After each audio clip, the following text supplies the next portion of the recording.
അസ്സലാമു അലൈക്കും വറഹ്മത്തുള്ളാഹി. തലയുടെ പകുതി ഭാഗം വടിക്കുകയും മറ്റു ഭാഗം തലമുടി ഉപേക്ഷിച്ചിടുകയും ചെയ്യുന്ന രീതിയാണ് ഖസ്ഉ എന്ന് പറയുന്നത്. ഇത് പല രീതിയിൽ ആളുകൾ ചെയ്യാറുണ്ട്. ഉദാഹരണമായി തലയുടെ മധ്യത്തിൽ മുടി നിലനിർത്തി ചുറ്റുമുള്ള ഭാഗങ്ങൾ വടിച്ചു കളയുക.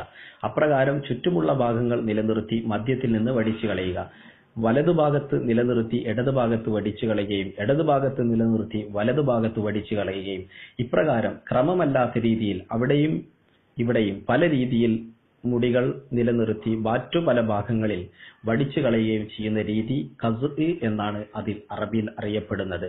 വൽ ഖസ്ഉ കുല്ലുഹു മക്റൂഹ്. ഈ ഇനത്തിൽപ്പെടുന്ന എല്ലാ രീതിയും അതെല്ലാം വെറുക്കപ്പെട്ടതാണ്. ലിഅന്ന നബിയ സല്ലല്ലാഹു അലൈഹി വസല്ലം റഅ സവിയൻ ഹലക ബഅദ റഅസി വഅമറ നബിയ സല്ലല്ലാഹു അലൈഹി വസല്ലം യഹ്ലക കുല്ല ഔ യത്റുക കുല്ല. പ്രവാചകർ സല്ലല്ലാഹു അലൈഹി വസല്ലം ഒരു കുട്ടി ഇങ്ങനെ തലയുടെ പകുതി ഭാഗം വടിക്കുകയും മറ്റു ഭാഗങ്ങൾ ഉപേക്ഷിച്ചിടുകയും ചെയ്തതായി കണ്ടപ്പോൾ പ്രവാചകൻ ഒന്നുകിൽ പൂർണ്ണമായും വടിക്കുക അല്ലെങ്കിൽ പൂർണ്ണമായും വടിക്കാതെ ഉപേക്ഷിക്കുക എന്ന് പ്രവാചകർ സല്ലല്ലാഹു അലൈഹി വസല്ലം കൽപ്പിച്ചതായി കാണാം.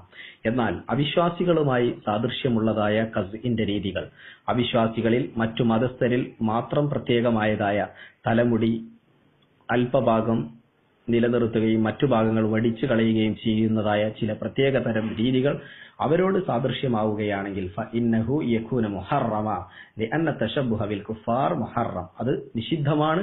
കാരണം അവിശ്വാസികളുമായി സാദൃശ്യമാകൽ നിഷിദ്ധമാണെന്ന് പ്രവാചകർ സല്ലല്ലാഹു അലൈഹി വസല്ലം ഹദീസിലൂടെ പഠിപ്പിക്കുന്നത് ഇങ്ങനെയാണ്: മൻ തശബ്ബഹ ബിഖൗമിൻ ഫഹുവ മിൻഹും.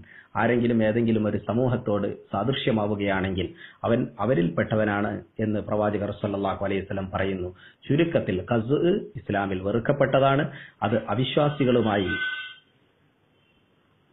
തുല്യമായി വരുമ്പോൾ, അവിശ്വാസികളുമായി അവരുമായി താരതമ്യപ്പെട്ടു വരുമ്പോൾ അത് നിഷിദ്ധവുമാണെന്ന് പ്രവാചകർ സല്ലല്ലാഹു അലൈഹി വസല്ലമയുടെ ഹദീസിൽ നിന്ന് മനസ്സിലാക്കാൻ കഴിയും.